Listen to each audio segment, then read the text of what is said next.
Сәлеметсіңдер ме балалар? Қазір бізде математика сабағы. Математикадан бүгінгі біздің өтетін тақырыбымыз бүтіннің бөлігін табу деп аталады. Яғни бүгінгі сабақта балалар біз бүтін санның бөлігін табуды оқитын боламыз. Соған байланысты тапсырмалар орындаймыз. Бүгінгі жаңа тақырыбымызға өтпес бұрын бүгін сендерге математика сабағынан берілген тапсырмада балалар жәнегі аралас санға айландыруда, бұрыс бөлшекке айландырып жазуда біраз тапсырмаларында қателіктер болды кейбір оқушыларда. Соған байланысты мен сендерге қайталау жұмыстарын жүргізіп кеткім келіп тұр. Балалар, мына жерде қарайтын болсақ бізге жәнегі бөлшектер берілген. Яғни бөлшектерді балалар біз екіге бөлеміз. Қандай бөлшектер деп бөлеміз? Бұрыс бөлшектер және дұрыс бөлшектер деп бөлеміз. Балалар, оны сендер өткен сабақтан білесіңдер. Енді бұрыс бөлшек дегеніміз не? Дұрыс бөлшек дегеніміз не? Соған тоқталайық балалар. Мысалы, 2-ден 7, 5-тен 2, 10-нан 4 және 8-ден 8 деген бөлшектер берілген. Бұл жерде балалар, егер де жәнегі алымы бөлімінен кіші болатын болса, яғни бөлімі үлкен сан болатын болса, алымынан немесе алымы бөлімінен кіші болатын болса, бөлімі дегеніміз бұл біздің бөлшектің астындағы сан. Онда бұл балалар бізде дұрыс бөлшек болады. 5-тен 2, 7-ден 3 мысалы, 6-дан 1 дейтін болсақ, бұл бізде дұрыс бөлшектер. Ал бұрыс бөлшек дегеніміз не балалар?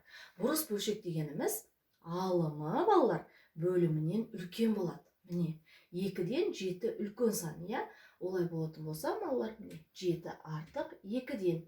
Яғни бұл жерде бұл бізде бұрыс бөлшек екен. Бұрыс бөлшектің балалар, жаңа айттым, қайталап айтам, алымы, яғни үстіңгі жағындағы сан балалар бөлімінен астындағы саннан артық болса, онда бұл бізде бұрыс бөлшек болады. 10-нан 4, жаңа мен сендерге айтқан болатын балалар, егер алымы бөлімінен кіші сан болатын болса, онда ол дұрыс бөлшек болады.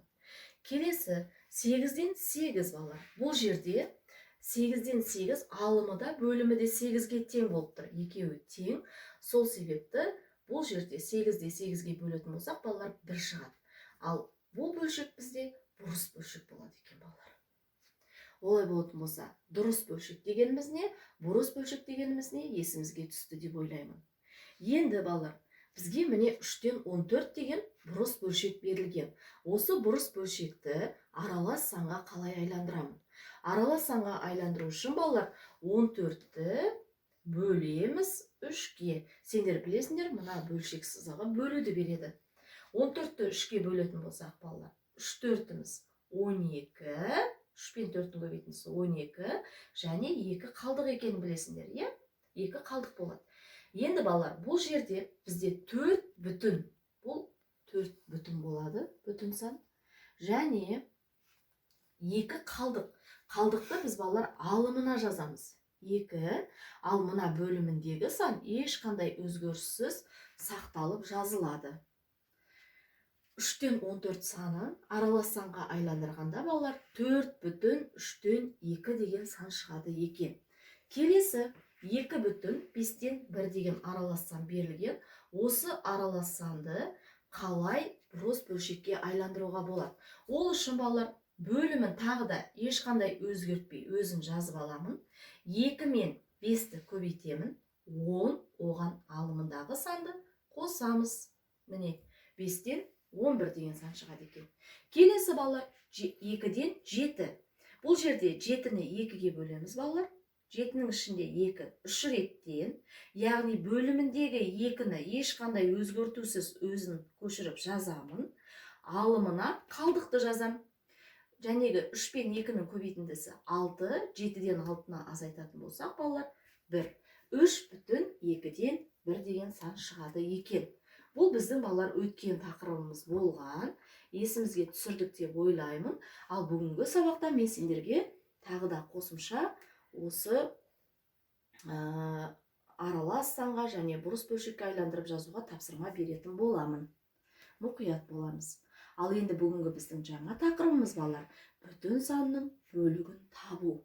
Яғни балалар бүтін санның бөлігін қалай табамыз? Бүтіннің бөлігін қалай табамыз? Ол үшін мысалы 24-тен 24-тің 6-дан 1 бөлігі дейді. Бұл дегеніміз не деген сөз балалар?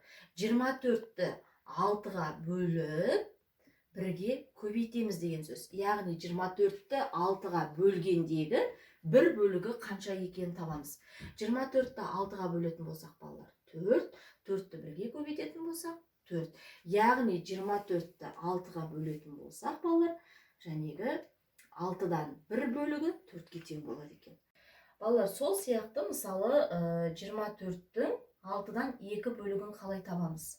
Ол үшін 24-ті 6-ға бөліп 2-ге көбейтеміз. Яғни 24-ті 6-ға бөлетін болсақ, балалар 4, я?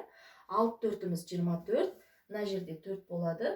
4-ті 2-ге көбейтеміз. Бұл жерде, балалар, бізде 8 болады. Яғни 24-тің 6-дан 2 бөлігі 8-ге тең деген сөз. Бұл дегеніміз, балалар, 24-ті 6-ға бөлгендегі 2 бөлігі 8-ге тең.